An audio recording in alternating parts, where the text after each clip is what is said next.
أعوذ بالله من الشيطان الرجيم. قل أفغير الله تأمروني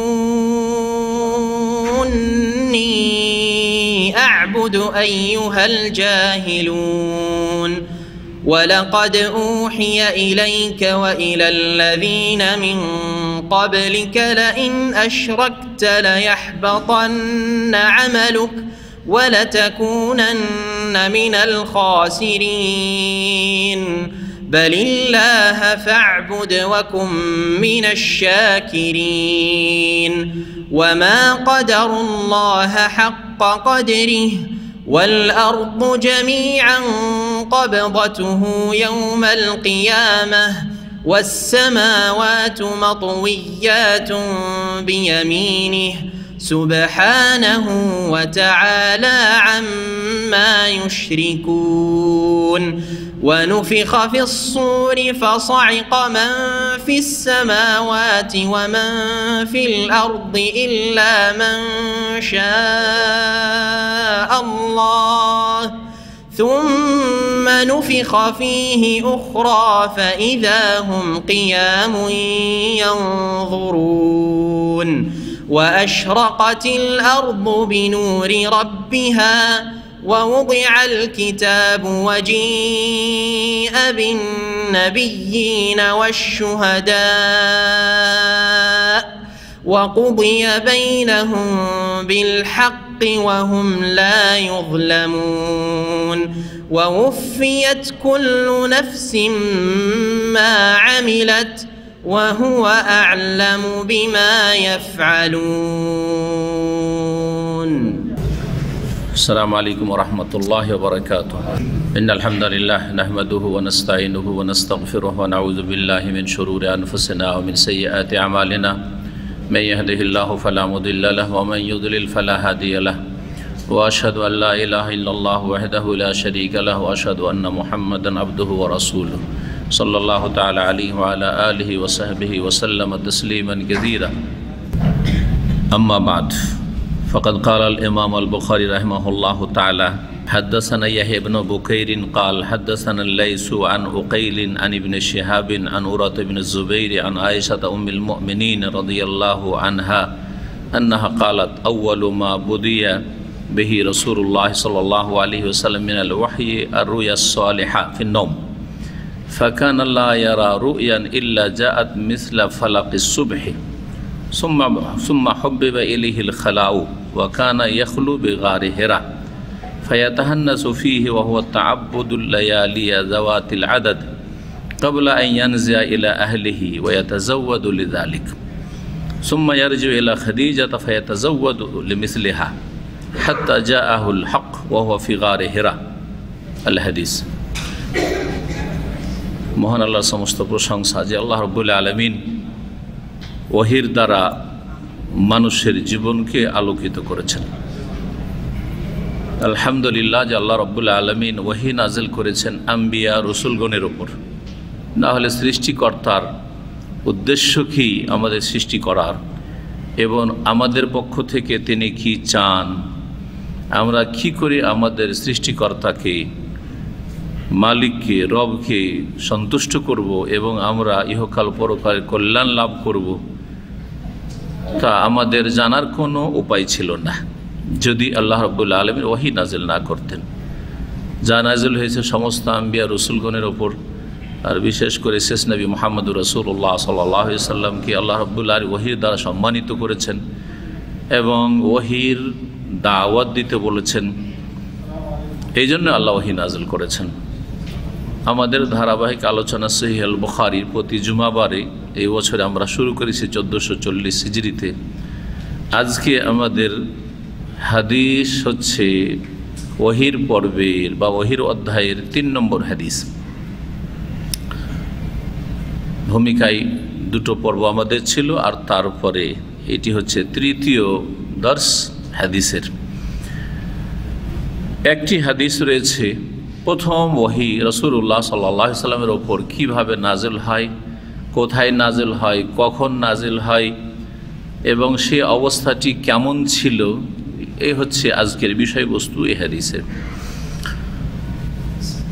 ইমাম বুখারী রহমাতুল্লাহ আলাইহি হাদিস বর্ণনা করেছেন তার ওস্তাদ ইয়াহইয়া ইবনে বুকাইর থেকে, এবং তার ওস্তাদের ওস্তাদ হচ্ছেন লাইস ইবনে সাদ, আর তার ওস্তাদ হচ্ছেন উকাইল, তার ওস্তাদ হচ্ছে ইবনে শিহাব আজ-জুহরি প্রখ্যাত তাবেঈ মুহাদ্দিস, এবং তার ওস্তাদ হচ্ছেন আরেকজন তাবেঈ উরওয়া ইবনে জুবাইর, সাহাবীর ছেলে জুবাইর বিন আওয়াম রাদিয়াল্লাহু তাআলা আনহু। উরওয়া কিন্তু রাসূলুল্লাহ সাল্লাল্লাহু আলাইহি সাল্লামের সাথে সাক্ষাৎ হয়নি, রাসূলুল্লাহ সাল্লাল্লাহু আলাইহি সাল্লামের হায়াতে পাননি তিনি। তো তিনি সাহাবীদের কাছাকাছি হলেও, এবং সাহাবীর ভাই, তার ভাই আব্দুল্লাহ বিন জুবাইর প্রখ্যাত সাহাবী, এবং একসময় মক্কাতুল মুকাররমায় তিনি খলিফাও হয়েছিলেন কয়েক বছর। মায়ের নাম উরওয়া বিন জুবাইরের বা আব্দুল্লাহ বিন জুবাইরের, কে বলতে পারেন? কে বলছে? আসমা বিনতে আবু বকর রাদিয়াল্লাহু তাআলা আনহার বড় মেয়ে আসমা, মা আয়েশা রাদিয়াল্লাহু তাআলা আনহার বড় বোন। আসমার ছেলে আসমা রাদিয়াল্লাহু তাআলা বিয়ে হয়েছিল কার সাথে? আশরা মুবাশশারা প্রখ্যাত একজন সাহাবী, কার সাথে? জুবাইর ইবনুল আওয়াম রাদিয়াল্লাহু তাআলার সাথে। জি, তাহলে রাসূলুল্লাহ সাল্লাল্লাহু আলাইহি ওয়াসাল্লামের সাথে সম্পর্ক, কাছের সম্পর্ক, আত্মীয়তার সম্পর্ক কার? উরওয়া বিন জুবাইর বা আব্দুল্লাহ বিন জুবাইরের। উরওয়া বিন জুবাইরের সাথে রাসূলুল্লাহ সাল্লাল্লাহু আলাইহি ওয়াসাল্লামের ছোট স্ত্রী উম্মুল মুমিনিন আয়েশা রাদিয়াল্লাহু তাআলা আনহার কি সম্পর্ক? খালা। খালা। জি, খালার কাছে সরাসরি শিখতেন উরওয়া রাহমাতুল্লাহ রাদিয়াল্লাহু তাআলা আনহু। তাবেঈদেরকে রাদিয়াল্লাহু আনহু বলা যায়। যদি আপনি বিশেষ করে কোনো এক ব্যক্তিকে খাস না করেন, তো সাহাবী ছাড়াও অন্যদের ক্ষেত্রেও রাদিয়াল্লাহু আনহুর দোয়া করা যেতে পারে। এই গুরুত্বপূর্ণ মাসলা মনে রাখবেন। কিন্তু ওখানে গিয়ে আপত্তি করা হবে যেখানে আপনি বিশেষ একজন অথবা একাধিক বা আপনার কিছু গোষ্ঠী আছে তাদের ক্ষেত্রে রাদিয়াল্লাহু আনহু বলেন, সাহাবায়ে কেরাম ছাড়া। সাহাবায়ে কেরামদের সবাইকে তো রাদিয়াল্লাহু আনহু বলছেন, এটা তো প্রচলন আছে। ব্যতিক্রম আছে রাফেজি শিয়াদের, তারা যদি সাহাবায়ে কেরাম নবী করিম সাল্লাল্লাহু আলাইহি ওয়াসাল্লামের বংশের হয় তাহলে তারা কি বলে তারা বলে না আলাইহিস সালাম। ইরানীদের কিতাব দেখবেন আলী আলাইহিস সালাম, জি, হাসান আলাইহিস সালাম, হোসেন আলাইহিস সালাম, জৈনুল আবেদিন আলাইহিস সালাম। জি হ্যাঁ, এইভাবে। জি হ্যাঁ, তো এটি বিদআত। কারণ আলাইহিস সালাম, সালাত ও সালাম কার জন্য? আম্বিয়া এবং রসুলের জন্য। সালাম মানে শান্তি। কিন্তু আপনি শুধু বলবেন যে নবীর বংশের যারা হবে তাদেরকে আলাইহিস সালাম, এটা বিদআত, এটি জায়েজ না। জি হ্যাঁ, খাস করা। কিন্তু এমনিতে আমাদের সকলের ওপর শান্তি বর্ষিত হোক, সালাম না এটা? আসসালামু আলাইকুম বলছি তো, তাই না? তো ওই অর্থে যে কোনো ব্যক্তিকে যদি কোনো সময় বলে দেয় তাহলে এমন কিছু নাজায়েজের বিষয় নয়। কিন্তু যখনই খাস করা হবে তখনই সেটা নাজায়েজ হয়ে যাবে। যেমন মজহাবের অন্ধ মুকাল্লিদরা অনেকে নিজ ইমামকে, শুধু নিজ ইমামকে রাদিয়াল্লাহু আনহু, এটা আপত্তিকর। আবু হানিফার নাম আসলে শুধু রাদিয়াল্লাহু আনহু, যেমন ফিকার কিতাবে কিছু কিতাবে আছে। শাফির নাম আছে রাদিয়াল্লাহু আনহু, ইমাম মালিকের নাম রাদিয়াল্লাহু আনহু, তখন জায়েজ নয় যখন একজন খাস করবেন। কিন্তু যে কোনো ইমামের নাম আসলে মাঝে মধ্যে বলে দিচ্ছে, ইমাম বুখারী রাদিয়াল্লাহু আনহু জায়েজ, ইমাম মুসলিম রাদিয়াল্লাহু আনহু জায়েজ, ইমাম আবু হানিফা রাদিয়াল্লাহু আনহু জায়েজ। যে আলোচনাটা করলাম এটা আলেম সমাজের জন্য। আম জনগণ যেহেতু আমাদের দেশের বুঝে না, সেজন্য এইরকমভাবে দোয়া না করাটাই ভালো। জায়েজ তো আছে কিন্তু ভালো কেন? কারণ আমাদের দেশের মানুষরা বুঝে, ভারত, বাংলাদেশ, পাকিস্তানের মানুষ, যে রাদিয়াল্লাহু আনহু বলা মানে সাহাবী হয়ে গেল। তাহলে কেউ যদি শোনে ইমাম মালিক রাদিয়াল্লাহু আনহু বলে, ইমাম মালিক মানে সাহাবী না? ভুল হবে না তখন? ভুল বুঝবে। এই ভুল বোঝা থেকে জনগণকে বাঁচানোর জন্য আপনি রাদিয়াল্লাহু আনহুকে খাস রাখেন কার জন্য? সাহাবায়ে কেরামদের জন্য। এই উদ্দেশ্যে রাখতে পারেন। কিন্তু যারা বুঝে তাদের সামনে বলতে কোনো অসুবিধা নেই। যেমন আপনাদেরকে বুঝিয়ে দিলাম ক্লিয়ার করে যখন খুলে, তখন আর অসুবিধা নেই আমার আলোচনা পুরোটা শুনলে। কিন্তু শুধু বলে দিলাম একজনের ক্ষেত্রে রাদিয়াল্লাহু আনহু, বিশেষ যদি উদ্দেশ্য নিয়ে বলি, অতি ভক্তির দৃষ্টিভঙ্গি নিয়ে, তাহলে না যায়। কিন্তু যে কোনো ব্যক্তি আল্লাহ রাজি হোক, এটা দোয়া করা যায় না? আপনার জন্য করা যায়, আমার জন্য করা যায়, যে কোনো ব্যক্তির জন্য করা যায়।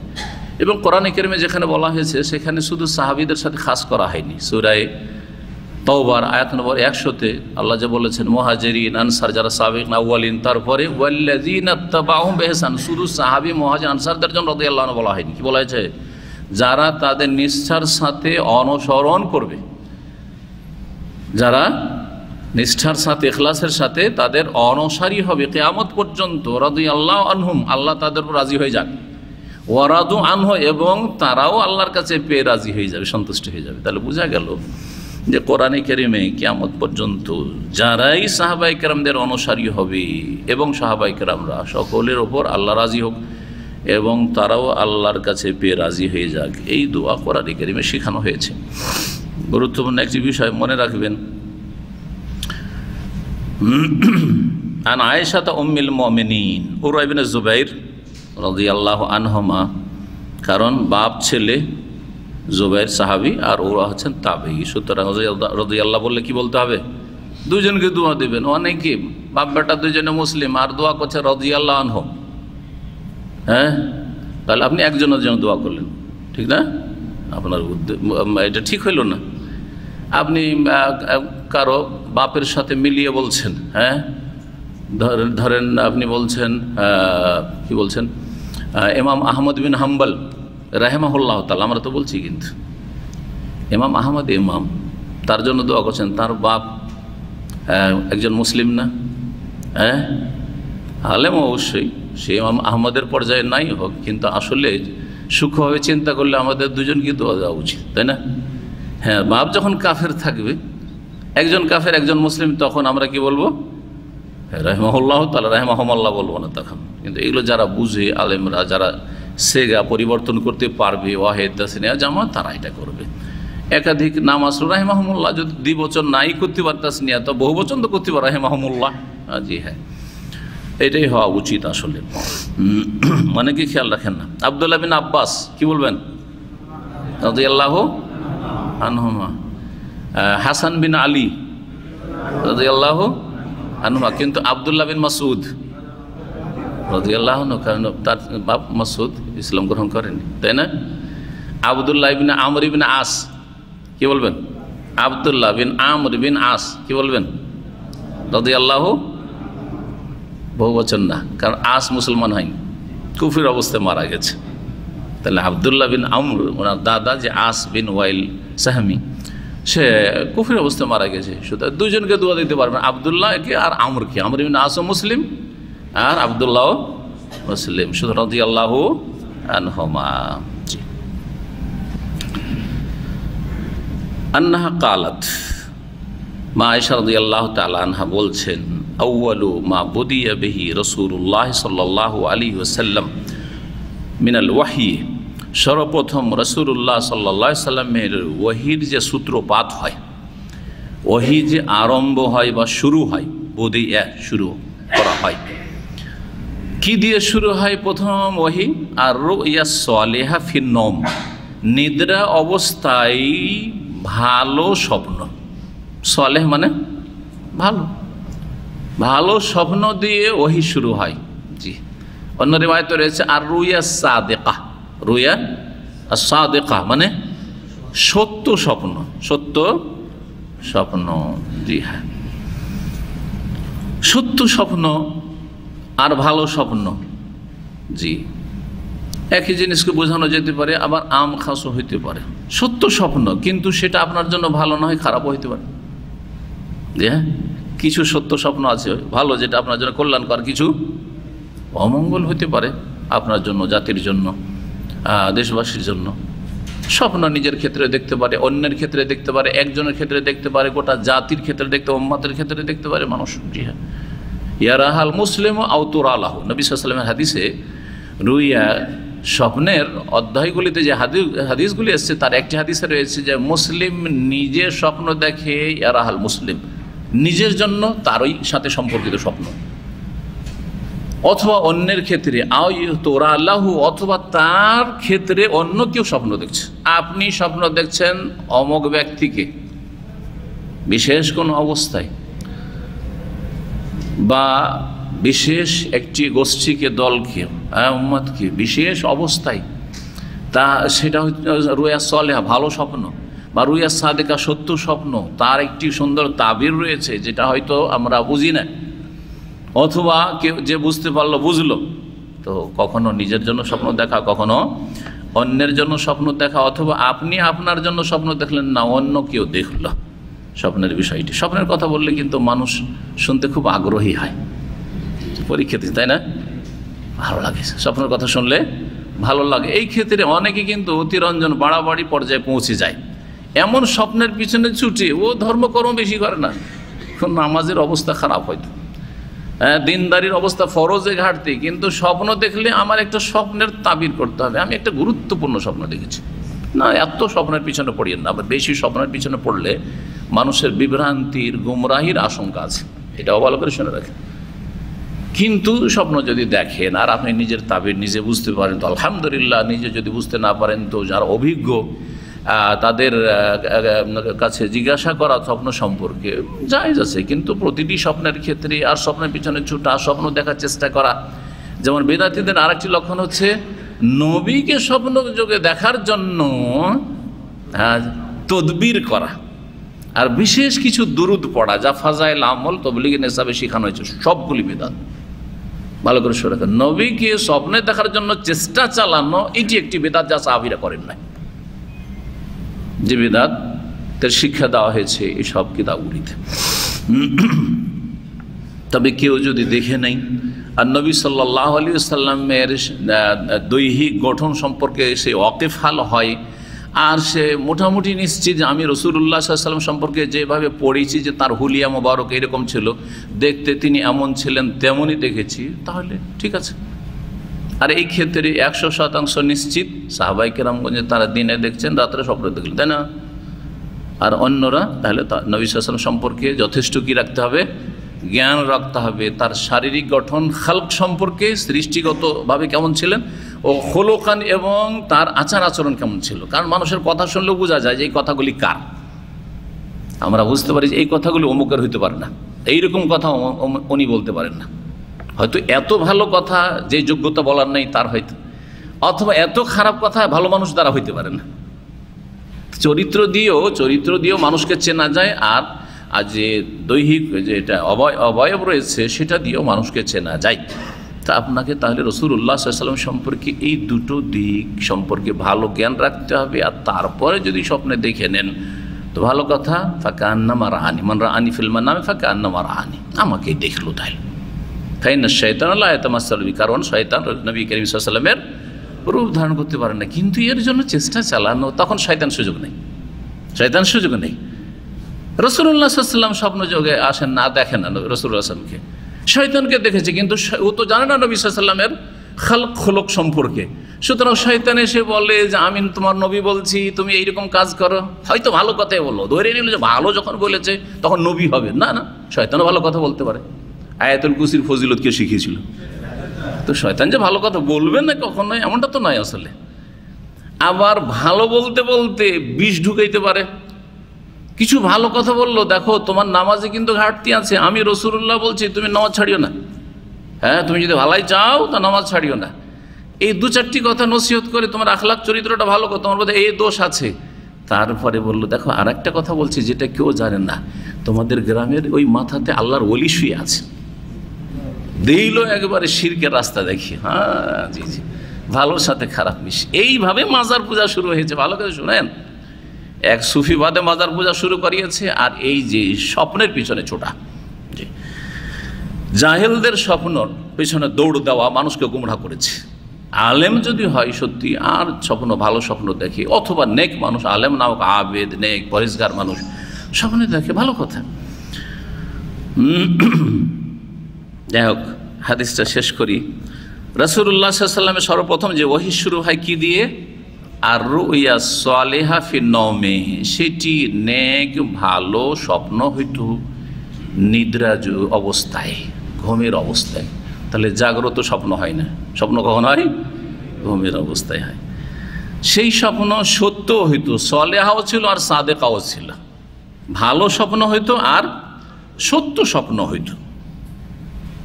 মন্দ কোনো স্বপ্ন ছিল না, আর মিথ্যা স্বপ্নও ছিল না। ফাকান আল্লাহ ইয়ারা রুইয়ান, সুতরাং তিনি যে কোনো স্বপ্ন দেখতেন, রাতে দেখলেন ইল্লা জাআত মিসলা ফালাকিস সুবহে, সেটা প্রকাশ পেয়ে যেত ভোর হওয়ার মতো। যেমন রাতের পরে ভোর হওয়া নিশ্চিত, তেমন তার স্বপ্নের বিবরণ বা স্বপ্নের বাস্তবায়ন নিশ্চিত। এরকম সেই দিনই নয়, কিন্তু যা দেখতেন তাই ঘটত, যা দেখতেন তাই ঘটত। এইভাবে স্বপ্ন দেখতে থাকে রাসূলুল্লাহ সাল্লাল্লাহু আলাইহি ওয়াসাল্লাম। এই স্বপ্ন দেখার মিয়াদ বা সময়কাল ছিল 6 মাস। ভালো করে শোনেন, সিরাতুন নবীর কিতাবাদিতে রয়েছে যে রাসূলুল্লাহ সাল্লাল্লাহু আলাইহি ওয়াসাল্লাম প্রথম 40 বছরে পদার্পণ করার সাথে বা কাছাকাছি সময়ে দীর্ঘ 6 মাস ধরে এইরকম সত্য স্বপ্ন আর ভালো স্বপ্ন দেখতে থেকেছেন। তাহলে স্বপ্নের মাধ্যমে যে রাসূলুল্লাহ সাল্লাল্লাহু আলাইহি ওয়াসাল্লামকে ওহী শুরু হয়েছিল, সেটা ছিল কতদিনের? 6 মাসের ছিল। এই রহস্যের কারণে রাসূলুল্লাহ সাল্লাল্লাহু আলাইহি ওয়াসাল্লাম এর একটি হাদিস রয়েছে যার ব্যাখ্যা আমরা সহজে বুঝতে পারি। সেটা হচ্ছে যে রুয়াল মুমিনি জুজউম মিন 46 জুজআম মিনান নবুওয়াতি, একজন মুমিন মুসলিমের স্বপ্ন 46 নবুয়াতের 46 ভাগের কি 1 ভাগ, 46 ভাগের 1 ভাগ। 46 ভাগের 1 ভাগ হইলে কত হয়? ভাগ করেন। নবী সাল্লাল্লাহু আলাইহি ওয়াসাল্লাম 40 বছর বয়সের নবী হলেন, নবুয়ত রিসালাত পেলেন, আর 23 বছর হচ্ছে নবুয়তি জীবন। ইন্তেকাল করলেন 63 বছর বয়সে, ঠিক না? তাহলে 23 বছর, 23 দুগুণে কত হয়? 46 হয়। 46 ভাগের 1 ভাগ হচ্ছে কি? রুয়াল মোমেন, মোমিনের খাব, মোমিনের স্বপ্ন। তার মানে রাসূলুল্লাহ সাল্লাল্লাহু আলাইহি ওয়াসাল্লাম নবুয়তের পিরিয়ডে যে স্বপ্ন দেখেছেন সেটা কত দিনে ছিল? এখন বুঝে 6 মাস ছিল। বুঝতে পারলেন? জি, দুটো হাদিসের ব্যাখ্যা মিলিয়ে জি 6 মাস স্বপ্ন দেখেছেন। তা রাসূলুল্লাহ সাল্লাল্লাহু আলাইহি ওয়াসাল্লামের স্বপ্ন দেখা শুরু হয়ে গিয়েছিল হীরা পাহাড়ের গুহায় যাওয়ার আগে। আরো সূক্ষ্ম কথাগুলি শুনেন। জি হ্যাঁ, রাসূলুল্লাহ সাল্লাল্লাহু আলাইহি ওয়াসাল্লামের স্বপ্ন যেহেতু 6 মাসের শুরু হয়ে গিয়েছিল কখন? হীরা পাহাড়ের গুহায় ইবাদতে যাওয়ার আগেই। এবং নির্জনতা পছন্দ যে তিনি করতে শুরু করলেন, নির্জনে থাকাটাকে ভালোবাসতে লাগলেন, নির্জন প্রিয় হয়ে উঠলেন, মানুষের সাথে অত মেলামেশা না, একা একা থাকবো, আল্লাহ রাব্বুল আলামিনের সন্ধানে, আল্লাহ রাব্বুল আলামিনের জিকির আজকারে। জি হ্যাঁ, এটা মনে আসার আগে থেকে এই স্বপ্ন শুরু হয়ে গিয়েছিল, সত্য স্বপ্ন এবং ভালো স্বপ্ন। এই জন্য বলছেন, দেখেন হাদিসের ভাষাগুলি কত সূক্ষ্ম। সুম্মা হুব্বিবা ইলাইহিল খালাউ, অতঃপর তার অন্তরে ভালোবাসা সৃষ্টি করে দেওয়া হইল নির্জনতার। অতঃপর কিন্তু কি হয়েছে? স্বপ্ন শুরু হয়ে গেছে, আর তারপরে কি শুরু হয়েছে? একা থাকা ভালোবাসতে শুরু করলেন। আল্লাহ রাব্বুল মনে এমন একটা কিছু তৈরি করে দিলেন তার, যে না লোকের ভিড় ভাড়ে না থেকে, আর সবসময় লোকালয়ে না থেকে নির্জনে যাই এবং আল্লাহ রাব্বুল ইবাদত বন্দেগী করি। প্রথম তাহলে কি হলো? স্বপ্ন হইল। আর তারপর দ্বিতীয় পর্বে নির্জনতা পছন্দ করতে লাগলেন। যখন নির্জনতা পছন্দ করতে লাগলেন তখন নির্জন জায়গা খুঁজলেন যে কোনখানে গেলে মানুষ ভিড়ভাড় করবে না। কারণ নির্জনেই থাকলাম, কিন্তু মানুষের হাতের নাগালে তো যে সে এসে ঢুকবে। নিজের বাড়িতেও যদি নির্জন একটা জায়গায় বসেন, ছোট বাচ্চারা ঢুকবে না? আশেপাশের কেউ ঢুকবে না? অনেকে দেখতে ঢুকবে যে দেখি এই মুহাম্মদ সাল্লাল্লাহু আলাইহি ওয়াসাল্লাম, শুনছি যে না লোকজনের সাথে কথা একটু কম বলছেন এবং নির্জনে থাকা পছন্দ করছেন, কি করছেন দেখি আসি একটু, ভিড়ভাড় শুরু করে দেবে, তাই না? আপনি আমি যে কেউ করি, অবশ্য বেদাত এটা। যদি কেউ করে এটা তো বেদাত। কেন বেদাত? গত সপ্তাহে বলেছি কিন্তু। কারণ রাসূলুল্লাহ সাল্লাল্লাহু আলাইহি ওয়াসাল্লামের নবুয়ত রিসালাতের জীবনটা হচ্ছে আমাদের জন্য অনুসরণীয় এবং মেনে চলা ফরজ। তার আগে যা তিনি করেছেন সেগুলি শরীয়ত নয়, কারণ ওহী আসার পূর্বে তিনি করেছেন। ওহী আসার পরে হীরা পাহাড়ের গুহায় কখনো তিনি জিকির আজকার, ইবাদত বন্দেগী, ইতিকাফ, দুআ এসবের জন্য যাননি। আর আল্লাহ কোরআনে কারীমে কি বলেন? লাকাদ কানা লাকুম ফি রাসূলিল্লাহি উসওয়াতুন হাসানা, সূরা আহজাব আল্লাহ বলছেন নিশ্চয়ই তোমাদের জন্য রয়েছে ফি রাসূলিল্লাহ, রাসূলুল্লাহ সাল্লাল্লাহু আলাইহি ওয়াসাল্লামের ভিতরে, রাসূলুল্লাহ সাল্লাল্লাহু আলাইহি ওয়াসাল্লামের জীবনে উসওয়াতুন হাসানা, উত্তম আদর্শ। যেই দিন তিনি রাসূলুল্লাহ হলেন সাল্লাল্লাহু আলাইহি ওয়াসাল্লাম, সেই দিন থেকে তিনি আমাদের জন্য এমন আদর্শ যার অনুসরণ করা ফরজ, যার আনুগত্য করা ফরজ। তার আগে যে 40 বছর বয়সে কি করেছেন তিনি, সেগুলি আমাদের জন্য অনুসরণীয় নয়, বরং কেউ অনুসরণ করে তো সে ভুল করবে, বেদাতে লিপ্ত হবে, কারণ সেটা দিন ছিল না, আল্লাহর গাইড হিসাবে ছিল না।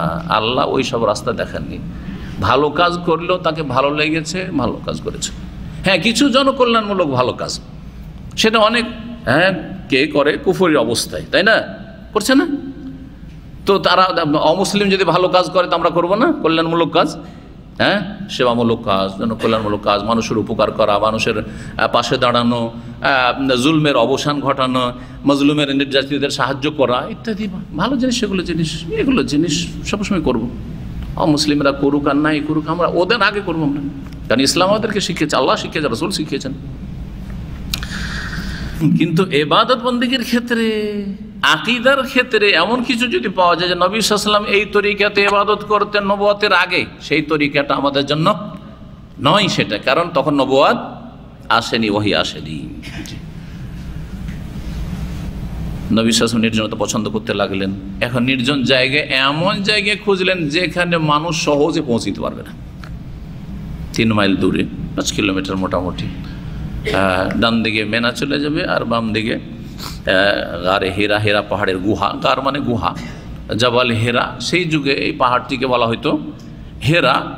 আর পরে যখন ওহী নাযিল হইল, আর ওহী হচ্ছে নূর, ওহী হচ্ছে জ্যোতি, ওহী হচ্ছে আলো, সেই জন্য মুসলিমরা নামটা যুগের আবর্তন বিবর্তনে পরিবর্তন করে ফেললো, দিয়ে নাম দিয়ে দিল কি, জাবালুন নূর দিয়ে দিল।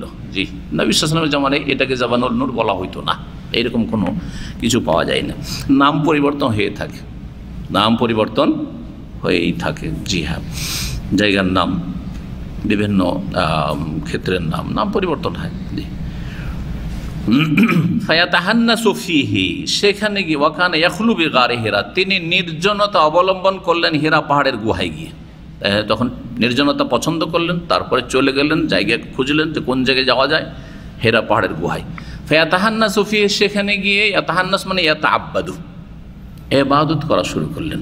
জি, ইবাদত বন্দেগী করা শুরু করলেন। তাহান্নাস শব্দটি যেহেতু মুশকিল শব্দ, সেই জন্যই কোনো বর্ণনাকারী এর ব্যাখ্যা করে দিয়েছেন ইমাম জুহরি অথবা অন্য কেউ, ওয়া হুয়া তাআব্বুদ, সেটা হচ্ছে ইবাদত বন্দেগী করা, আল-লায়ালি, কয়েক রাত ধরে, জাওয়াতিল আদাদ, কয়েকটি রাত ধরে। এই লায়ালি বহু বচন, যে ওরই ব্যাখ্যার জন্য জাওয়াতিল আদাদ, কয়েকটি রাতের জন্য চলে যেতেন, কয়েক রাতের জন্য খাবার দাবার যতটা নিয়ে যাওয়া যায় নিয়ে চলে যেতেন, আর সেখানে ইবাদতবন্দি করতেন। কাবলা আন ইয়ানজিল আহলিহি, নিজ পরিবারের কাছে ফেরার আগে।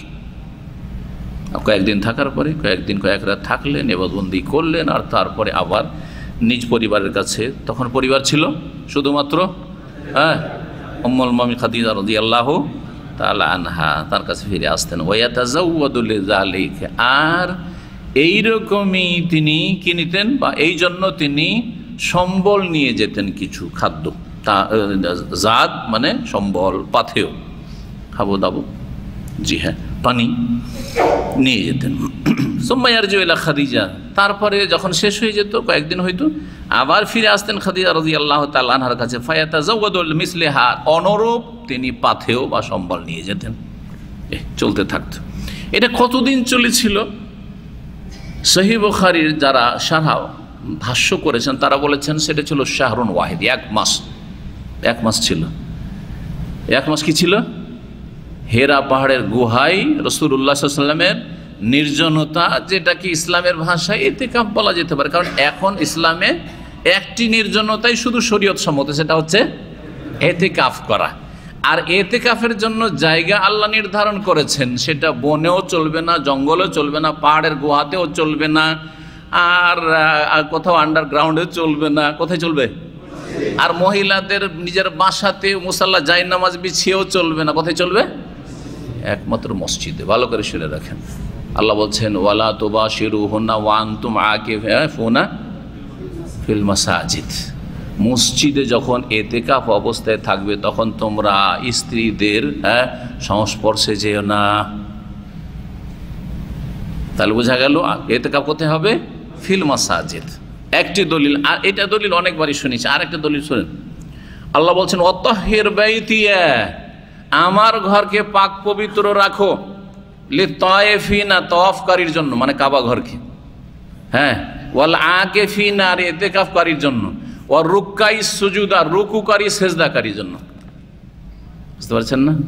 তাহলে বোঝা গেল যে তওয়াফ হবে বাইতুল্লাহর, আর ইতিকাফ হবে সবচেয়ে শ্রেষ্ঠ মসজিদ হলে সবচেয়ে শ্রেষ্ঠ ইতিকাফ সেটা হচ্ছে বাইতুল্লাহ। আর বাইতুল্লাহ যদি যাওয়া সম্ভব না হয় তাহলে অন্য আরও দুটি মসজিদে ফজিলত রয়েছে বেশি, আর তাও যদি সম্ভব না হয় তিনটি মসজিদের, তাহলে সব মসজিদ সমান, সব মসজিদ।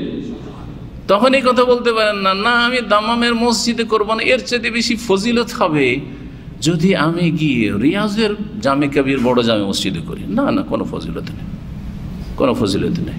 হ্যাঁ, মদিনায় আপনি আছেন, যদি মসজিদ নবীতে ইতিকাফ সম্ভব হয় তাহলে সবচেয়ে ভালো ফজিলতের, আর যদি না হয় তো বলবেন না আমি মসজিদে কোবাতে করব, ওইটার বেশি ফজিলত না, এমন কোনো ফজিলত নেই।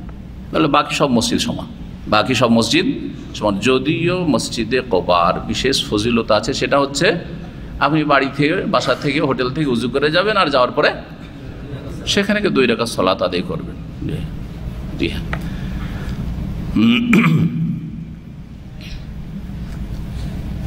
রাসূলুল্লাহ সাল্লাল্লাহু আলাইহি ওয়াসাল্লাম এইভাবে 1 মাস ধরে ইবাদত বন্দি করতে থাকেন। ইবাদতের ধরন কি ছিল এটা নিয়ে ভাষ্যকাররা আলোচনা করেছেন। কোনো হাদিসে কোনো কথা এই ব্যাপারে বলা হয়নি, কারণ যদি এগুলো বিষয় শরীয়ত সম্মত হইতো আর আমাদের জন্য করণীয় হইতো, অনুসরণীয় হইতো, তাহলে অবশ্যই রাসূলুল্লাহ সাল্লাল্লাহু আলাইহি ওয়াসাল্লাম বলে দিতেন যে দেখো আমি কিন্তু নবুয়ত প্রাপ্তির আগে এই তরিকাতে ইবাদত করতাম। যেহেতু আমাদের জন্য ওগুলো অনুসরণীয় নাই, চলবে না ওইসব মানা, ওইসব আমল করা, যার ফলে রাসূলুল্লাহ সাল্লাল্লাহু আলাইহি ওয়াসাল্লাম কিছুই বলেননি, তার বিবিও বলেননি।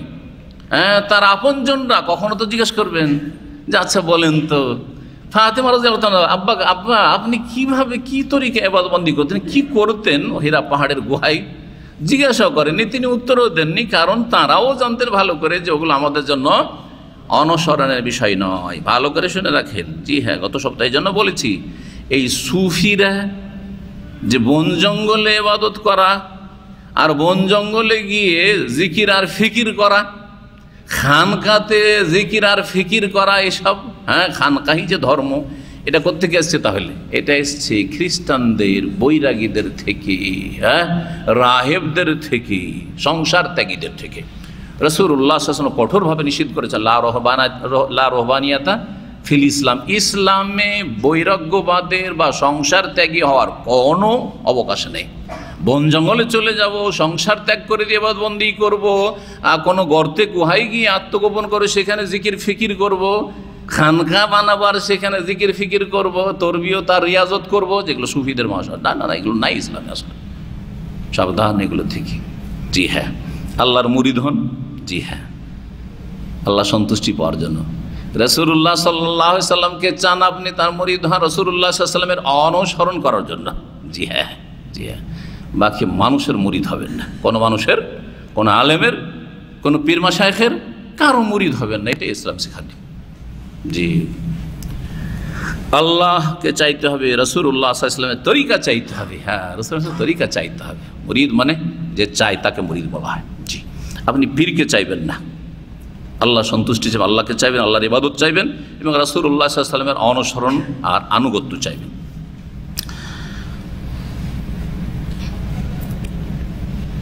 এইরকম 1 মাস ইবাদতবন্দি করতে আছেন, হাত্তা জাআহুল হক। তবে রাসূলুল্লাহ সাল্লাল্লাহু আলাইহি ওয়াসাল্লামের ইবাদত নিশ্চিত ধরে নেব যে জিকির আজকার ছিল, জিকির আজকার ছিল। এই ক্ষেত্রে বিভিন্ন মত কিছু কিছু ভাষ্যকাররা পেশ করলেও কেউ বলেছেন তিনি নূহ আলাইহিস সালামের তরিকায় করতেন, বলতে তার পয়সা লাগে না, তাই না? কেউ বলছে ইব্রাহিম খলিলুল্লাহর হ্যাঁ দিন হানিফের তরিকায় তিনি ইবাদতবন্দি করতেন, জিকির আজকার করতেন। কেউ বলেছেন না, তার আগে যে নবী ছিলেন বড় নবী মুসা আলাইহিস সালাম, মুসা আলাইহিস সালামের দিনের তরিকায় করতেন, ঈসা আলাইহিস সালামের তরিকায় করতেন। এগুলোর মধ্যে সবচেয়ে বেশি যেটা বলেছেন ওলামারা সেটা হচ্ছে, যেহেতু মক্কাবাসী ইব্রাহিম আলাইহিস সালামের দ্বীনের অনুসারী ছিল, নামে হইলেও কাজে না হইলেও, তো ইব্রাহিম আলাইহিস সালামের দ্বীনে হানিফ ফের ওপর থেকেই তিনি ছোটকাল থেকেই শিরকে আর প্রতিমা পূজাকে ঘৃণা করতেন, কখনো জাননি। তিনি আল্লাহ রাব্বুল আলামিনকে ডাকতেন, আল্লাহ রাব্বুল আলামিনকে ডাকতেন। দ্বীনে হানিফ ইব্রাহিম আলাইহিস সালামের দ্বীনকে রহিত করে দেওয়া হয়েছে, সুতরাং নবী সাল্লাল্লাহু আলাইহি ওয়াসাল্লাম যদি ওইসব কিছু করে থাকেন সেটাও রহিত, মনসুখ। জি হ্যাঁ, কিন্তু কোনো হাদিসে এই কথা নেই যে তিনি ইব্রাহিমী তরিকাতেই জিকির আজকার করতেন, এই কথাও কোনো হাদিসের কথা নেই। এগুলো হচ্ছে হাদিসের ভাষ্যকারদের বিভিন্ন মতামত। তারপরে বলছেন যে হাত্তা জাআহুল হাক্কু ওয়া হুয়া ফি গারে হিরা, এমনকি তার কাছে সত্য আগমন করলো যখন তিনি হীরা পাহাড়ের গুহায় অবস্থান করছিলেন। ওই যে কয়েকদিনের জন্য খাবার দাবার নিয়ে যান, পানি নিয়ে যান, ইবাদত করেন, আবার ফিরে আসেন, আবার ফিরে আসেন, কিছু সময় তো ফিরে আসে বাড়িতে কাটান, তাই না? ওই সময় কিন্তু ওহী আসেনি, রাস্তায় আছেন, বাড়িতে আছেন, ওই সময় ওহী আসেনি। ওহীটা কোথায় আসছে? যখন তিনি হীরা পাহাড়ের গুহায় ছিলেন। ফাজাআহুল মালাক, এই হক মানে হচ্ছে আল হক ওয়াহি, হক হচ্ছে ওহী, আর হক বহনকারী হচ্ছেন জিবরিল আমিন আলাইহিস সালাতু ওয়াস সালাম। তো হক আসলো জিবরিল আলাইহিস সালাম ফেরেশতার মাধ্যমে। ফাজাআহুল মালাক, সুতরাং মালাক ফেরেশতা আসলেন। ফাকালা, এসে কি বললেন? ইকরা, ইকরা পড়ো। প্রথমে এসে পড়তে বললেন। কালা, রাসূল বলেন মা আনা বিকারিইন, আমি পড়তে পারি না, আমি লেখাপড়া জানি না, পড়তে পারি না। রাসূলুল্লাহ সাল্লাল্লাহু আলাইহি ওয়াসাল্লাম এই কথাই বললেন। হাদিসটার ব্যাখ্যা করার আগে আরেকটি প্রশ্নের উত্তর দিই, সেটা হচ্ছে যে রাসূলুল্লাহ সাল্লাল্লাহু আলাইহি ওয়াসাল্লামের ওহী স্বপ্ন দিয়ে কেন শুরু হলো? সরাসরি কেন ফেরেশতা দিয়ে শুরু হলো না? প্রশ্ন হইতে পারে না, জাগে না? আল্লাহ সরাসরি ওহী করে দিতেন। জিবরাইল আসলাম বলে দিল যে ইন্নাকা লা রাসূলুল্লাহ হাক্কান, তুমি সত্য রাসূল, আল্লাহ আমাকে পাঠিয়েছে তোমার কাছে, ওহী নিয়ে হয়ে গেল। এই 6 মাস ধরে ওই স্বপ্ন দেখার দরকারটা কি ছিল? দেখি আপনাদের কল্পনাতে, হ্যাঁ, আগ্রহ বাড়বে। চলেন একটা অবগত করা। হ্যাঁ হ্যাঁ, এইটা সবচেয়ে কাছের কথা। এটা হচ্ছে প্রস্তুত করা থাকে। হ্যাঁ, হঠাৎ করে বড় কিছু যদি চলে আসে অসাধারণ, তাহলে মানুষ এত ভয়ে ভীত আতঙ্কে চলে আসবে যে হয়তো হ্যাঁ মৃত্যুবরণ করতে পারে, বরদাস্ত নাও করতে পারে। হ্যাঁ, সুতরাং 6 মাস ধরে স্বপ্ন হচ্ছে আর স্বপ্নের বাস্তবায়ন হয়ে যাচ্ছে, সাহস বাড়ছে, হিম্মত বাড়ছে। জি হ্যাঁ, হ্যাঁ, মানসিক যেটা শক্তি সেটা মজবুত হচ্ছে, এটা গিয়ে চলেছে।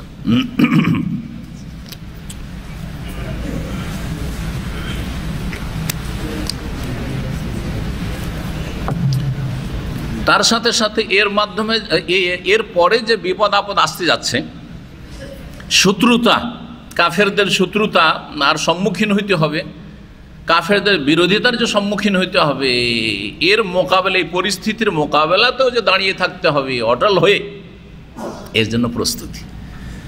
মানুষ যখন এমন কিছু অসাধারণ কিছু উপলব্ধি করতে পারে, তখন তার শক্তি বাড়ে, মনোবল বাড়ে। জি, মা আনা বিকারিন, আমি পড়তে যাই না, প্রথমবার বললেন। বলছেন কালা নবী সাল্লাল্লাহু আলাইহি ওয়াসাল্লাম, ফাখাযানি, তখন জিবরিল আমিন আমাকে ধরে ফেললেন, ফাগাত্তানি, আমাকে চাপ দিলেন ধরে, হাত্তা বালাগা মিন্নিল জাহদু, এমন কি আমার সীমাহীন কষ্ট হইল। আল জাহদ, জিমে ফাতা দিয়েও পড়তে পারেন আর দম্মা দিয়েও পড়তে পারেন, দুটোর অর্থ আলাদা আলাদা। যদি সেটা জাহাদ পড়েন, যেমন এইখানে জাহাদি করেছে, একটাই শুধু লিখেছে। জাহাদে আজহদ মানে হচ্ছে আল মাশাক্কা, কষ্ট, আল গায়া, সীমাহীন কষ্ট। একবারে কষ্টের শেষ সীমানায় পৌঁছে গেলাম, চরম কষ্ট হইল, এমনভাবে চেপে ধরে যায়, আপনি কি কষ্ট, এরকম চাপ দিলেন। আর জহজিদ বলা হয়, যেন একটি দোয়া আছে, আল্লাহুম্মা ইন্নী আউযু বিকা মিন জাহদিল বালাই, আল্লাহ বালা, পরীক্ষার কষ্ট থেকে তোমার আশ্রয় নিচ্ছি, পরীক্ষার কষ্টে না পড়ি আমি, এমন কষ্ট যার বরদাস্ত করতে পারছি না, তোমার পরীক্ষা বালা মুসিবত এমন আসলো, আল্লাহ জাহাদিল বেলায়। জহুদ যদি বলেন, জহুদ, হ্যাঁ, জহুদ মানে হচ্ছে তাকা, হ্যাঁ, জহুদ মানে হচ্ছে পরিশ্রম, জি, মেহনত, পরিশ্রম, শক্তি, জি। তো তখন অর্থ হবে যে আমাকে এমন চাপ দেওয়া হলো যে আমার, হ্যাঁ, কি কঠোর কি হলো পরিশ্রম, অথবা আমার গায়ে যতটা শক্তি ছিল শক্তি মনে হয় ওতে ক্ষয় হয়ে গেল। হাত্তাবালাগ মিন্নিল জহদ, হাত্তাবালাগ মিন্নিল জহদু মাবলাগাহু, জি হ্যাঁ, এই হচ্ছে অর্থ। রাসূলুল্লাহ সাল্লাল্লাহু আলাইহি ওয়াসাল্লামকে এইভাবে 3 বার করে চেপে ধরা হয়েছে। কেন চেপে ধরা হয়েছে?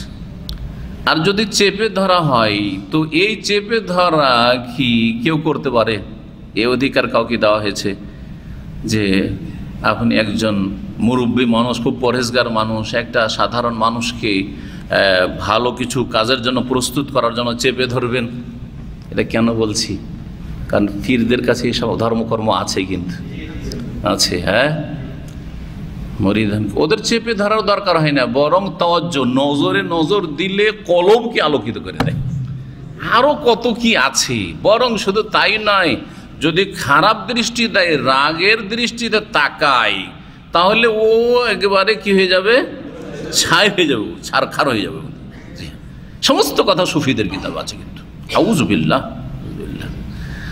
রাসূলুল্লাহ সাল্লাল্লাহু আলাইহি ওয়াসাল্লামকে জিবরাইল আলাইহিস সালাম চেপে ধরেছেন, জি হ্যাঁ।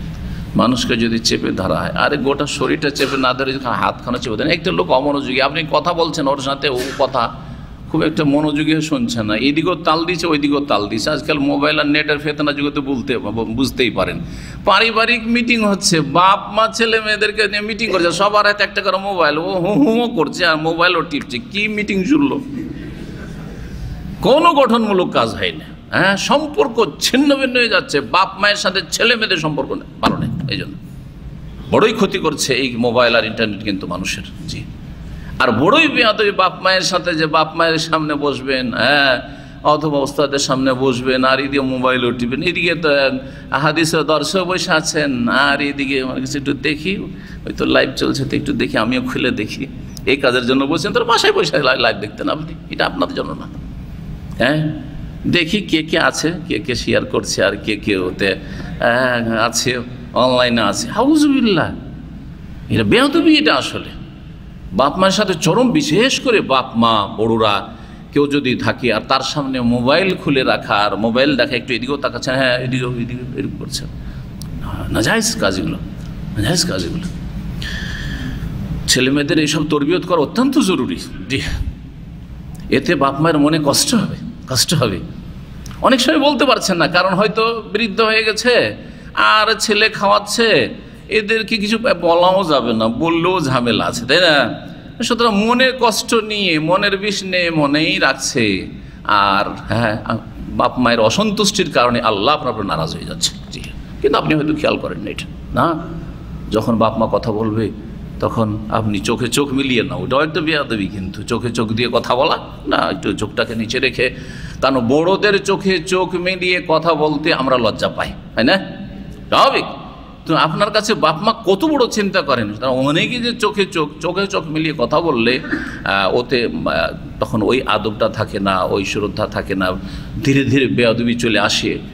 চোখে চোখ মিলিয়ে অভ্যাসে আছে, ভালো কথাতে হয়তো চোখে চোখ মিলিয়ে কথা বলেছেন, এক সময় হলো কি একটু রেগে উঠলেন আর চোখে চোখ মিলিয়ে কথা বললেন, হ্যাঁ, চোখ লাল হয়ে গেছে রাগে, আর বাপকে সম্বোধন করছেন, মাকে সম্বোধন করছেন, কত বড় বেয়াদবি হয়ে গেল। কিন্তু আগে থেকে যদি না, আমি চোখে চোখ মিলিয়ে কথা বলবো না, সামনে দেখছি যে কি বলছেন উনি, শুনছি ভালো করে, কিন্তু চোখটা নিচে করি, তাহলে এই বেয়াদবিগুলি আর এই অবাধ্যতাগুলি আর এই বাপ মায়ের অসন্তুষ্টিগুলি ভাগ্যে আসবে না।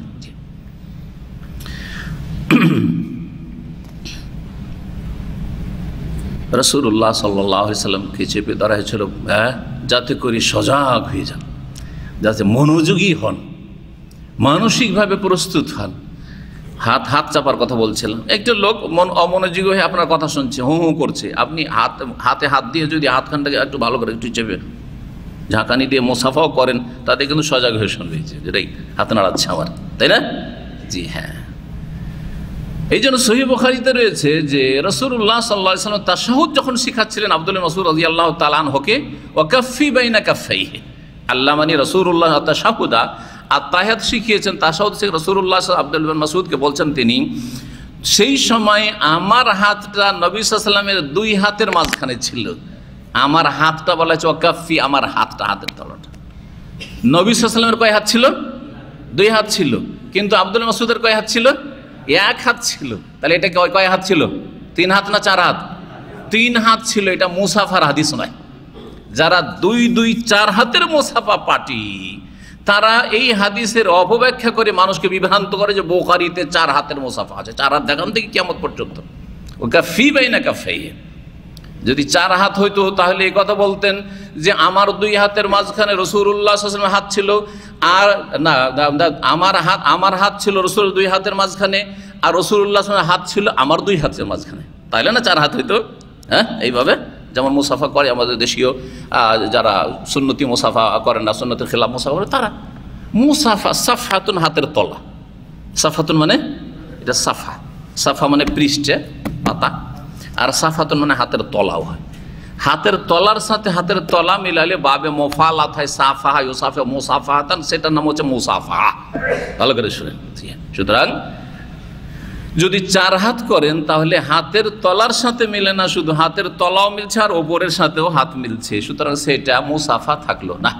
মুসাফার উপরে একটা আলোচনা আমার আছে, প্রায় 10 বছর আগের আলোচনা আছে মুসাফার হাদিসগুলি, সেখানে স্পষ্ট করেছি যে মুসাফা হচ্ছে 1-1-2 হাতে। মুসাফা হচ্ছে নেক কাজ, ভালো কাজ, আর নেক কাজ, ভালো কাজ, সম্মানের কাজগুলি কোন হাতে করা হয়?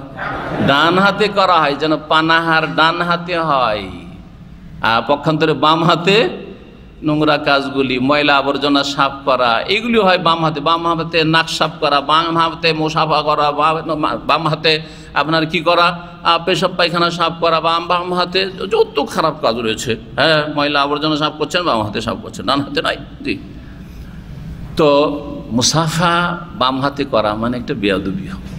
বাম হাত লাগাচ্ছেন আপনি মনে, আমি খুব শ্রদ্ধা করলাম।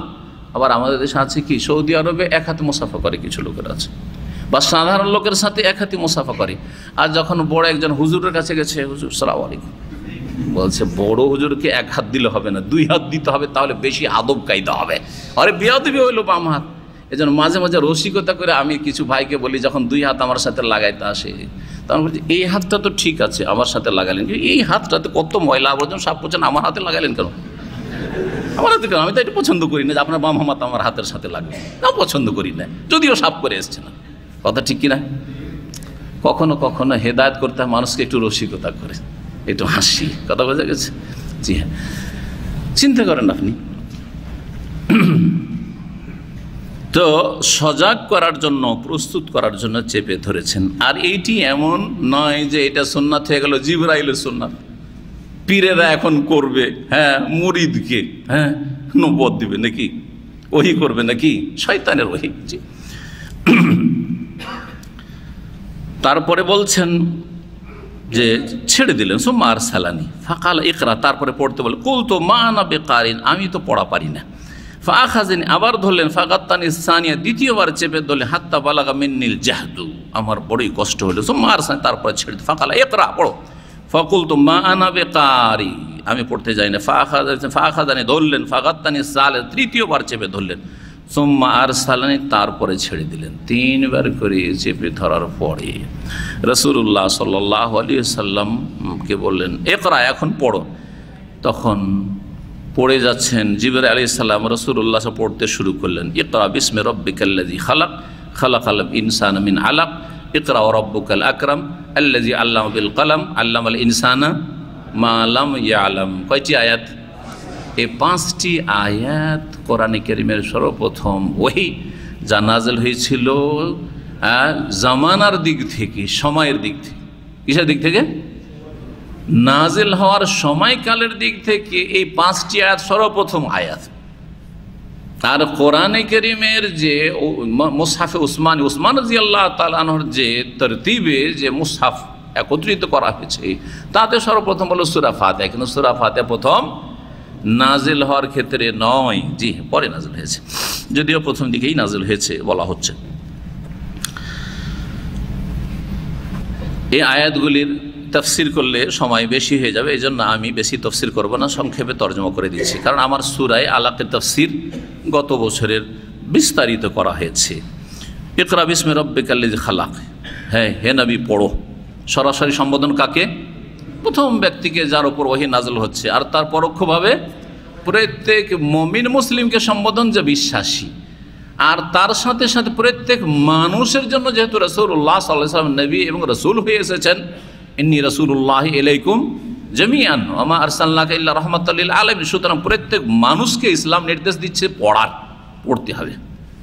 সুতরাং যেই জাতির দিন এবং দিনের প্রথম ওহী হচ্ছে পড়া, ইকরা, কয়েকবার করে আল্লাহ ইকরা বলেছেন, দেখবেন আয়াতগুলিতে, তাই না? আর কি বলেছেন? কলমের কথা বলেছেন, লিখার কথা বলে। কলম দিয়ে কি হয়? লেখা হয়। তো মানুষ পড়ে শিখে আর লিখে শিখে। আর কি বলা হয়েছে? তালিমের কথা বলা হয়েছে, শিক্ষা দেওয়ার, শিক্ষা নেওয়া। আল্লামাল ইনসানা মা লাম ইয়ালাম, সুবহানাল্লাহ। সেই জাতি নিরক্ষর থাকতে পারে, সেই জাতি জাহেল মূর্খ থাকতে পারে, সেই জাতি তাদের দিনের মূল বিষয়, মৌলিক বিষয় তৌহিদ বুঝে না, সুন্নাহ বুঝে না, শিরক চেনে না, বেদাত চেনে না, হ্যাঁ, তাদের করণীয় বুঝে না, দিন জানে না, দুনিয়াও জানে না, দিনেও অনুন্নত, দিনে ইসলামের ক্ষেত্রে অনুন্নত জাহেল, আর দুনিয়ার ক্ষেত্রে অনুন্নত না, এটা হইতে পারে না।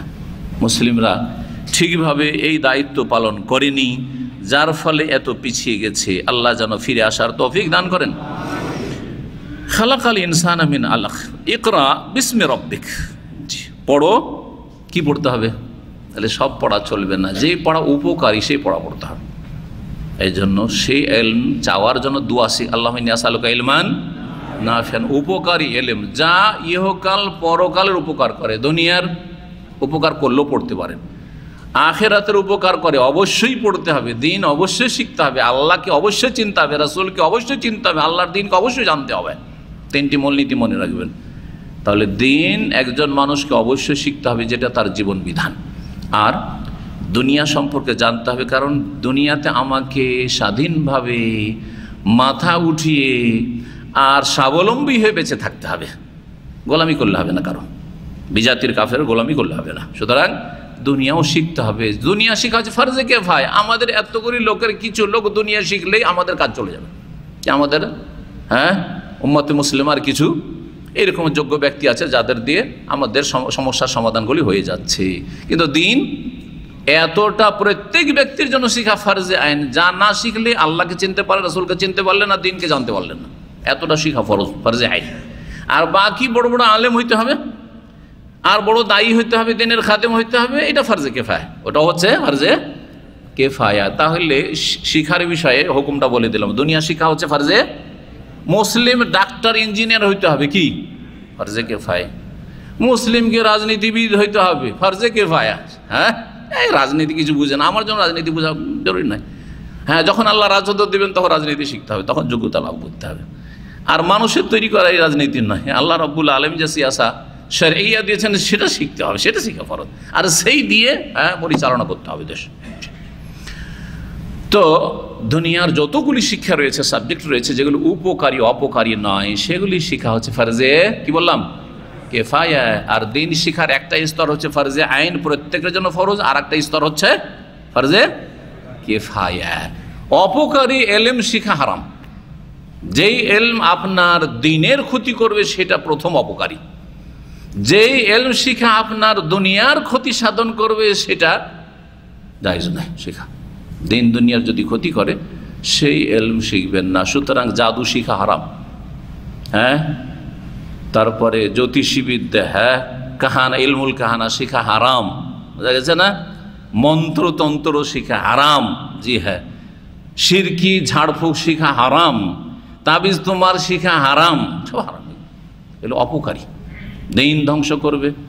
আর যখন দিন মানুষের ধ্বংস হয় আল্লাহর গজব নামে, দুনিয়াও ধ্বংস হয়। এমন নয় যে কোনোদিন দেখবেন না যে জাদুকর শান্তিতে আর সম্মানের সাথে মারা গেছে, কোনোদিন যে গণক সম্মানজনক জীবন পেয়েছে আর শান্তিতে মারা গেছে, ভালো হয়ে মারা গেছে।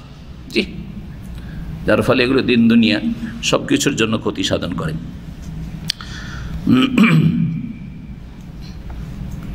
খালাকাল ইনসানা মিন আলাক, সেই রবের নামে। তাহলে একটা কথা মনে রাখবেন যে শিক্ষা এমন শিক্ষা হইতে হবে যেই শিক্ষা শুরু হবে রবের নাম দিয়ে, বিসমিল্লাহ দিয়ে, আল্লাহর নামের সাথে। শুধু মুখে আল্লাহর নাম নয়, বিসমিল্লাহির রহমানির রহিম যখন আলোচনা শুরু করলো, আর ইসলামের কথা না, ইসলাম বিরোধী কথা বলছে। হ্যাঁ, ইসলাম মানলে মৌলবাদী, কিন্তু যেহেতু মুসলিম লেকচার শুরু করেছে তখন বলছে বিসমিল্লাহির রহমানির রহিম। এই বিসমিল্লাহ কোন কাজে আসবে? কোনো কাজে আসবে না। আল্লাহর নামে মানে আল্লাহর নাম অন্তরে আছে, আল্লাহর নাম কথাতেও আছে, আর কাজেও আল্লাহর নাম দিয়ে আমার শুরু আছে, এবং আল্লাহর নাম আমার সাথে সবসময় থাকবে। এটি হচ্ছে আমার জীবন, একজন মুসলিমের জীবন। আল্লাযী খালাক, যিনি সৃষ্টি করেছেন, সব কিছুকে সৃষ্টি করে। খালাকাল ইনসানা মিন আলাক, এবং বিশেষ করে মানুষ যেহেতু শ্রেষ্ঠ আল্লাহর সৃষ্টি, তাকে সৃষ্টি করেছেন মিন আলাক। আলাক মানে জমাট বাঁধা রক্ত থেকে। জি হ্যাঁ, একটা স্তর বলা হয়েছে। ইকরা, আরো পড়ো, রব্বুকাল আকরাম, তোমার প্রতিপালক মহামহিমান্বিত। জি হ্যাঁ, ইকরা রব্বুকাল আকরাম আল্লাযী আল্লামা বিল কলম, কলম দ্বারা শিখিয়েছেন। কি শিখিয়েছেন? যা জানতো না তা শিখিয়েছেন। কিছুই জানতাম না, সব শিখেছি, যা যতটা শেখার, যে যতটা পেরেছে শিখেছে, যাকে যত আল্লাহ তৌফিক দিয়েছে চেষ্টা করেছে শিখেছে। আল্লামাল ইনসানা মা লাম ইয়ালাম, মানুষকে আল্লাহ শিখিয়েছেন যা জানতো না। ফারাজা বিহা রাসূলুল্লাহ রাসূলুল্লাহ সাল্লাল্লাহু আলাইহি সাল্লাম এই 5টি আয়াত নিয়ে ফিরলেন। যখন ফিরছিলেন, ইয়ারজুফু ফুআদুহু, তখন তার অন্তর থরথর করে কাঁপছিল। ফুয়াদ বহুবচন আফএদা, আল্লাতী তাত্তালিউ আলাল আফএদা, সূরা হুমাযাত আছে না?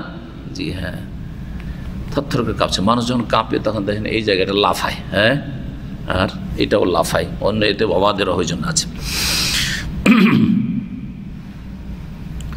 ফাদাখাল আলা খাদিজা বিনতে খুয়াইলিদ, এসে প্রবেশ করলেন খাদিজা বিনতে খুয়াইলিদ, খুয়াইলিদের মেয়ে খাদিজা রাদিয়াল্লাহু তাআলার কাছে, অর্থাৎ নবী সাল্লাল্লাহু আলাইহি ওয়াসাল্লামের স্ত্রীর কাছে আসলেন। ফাকালে এসে বললেন, ঠান্ডা লাগছে, খুব শীত লাগছে, জাম্বিলুনি জাম্বিলুনি, আমাকে চাদর জড়িয়ে দাও, চাদর জড়িয়ে দাও। জি হ্যাঁ, ফাজাম্মালুহু, তাকে চাদর জড়িয়ে দিলেন। হাত্তা যাহাবা আনহু রাউ, এমনকি তার ভয়ভীতি যেটা হয়েছিল, সঞ্চারিত হয়েছিল, সেটা দূরীভূত হইল, একটু ঠান্ডা হইল।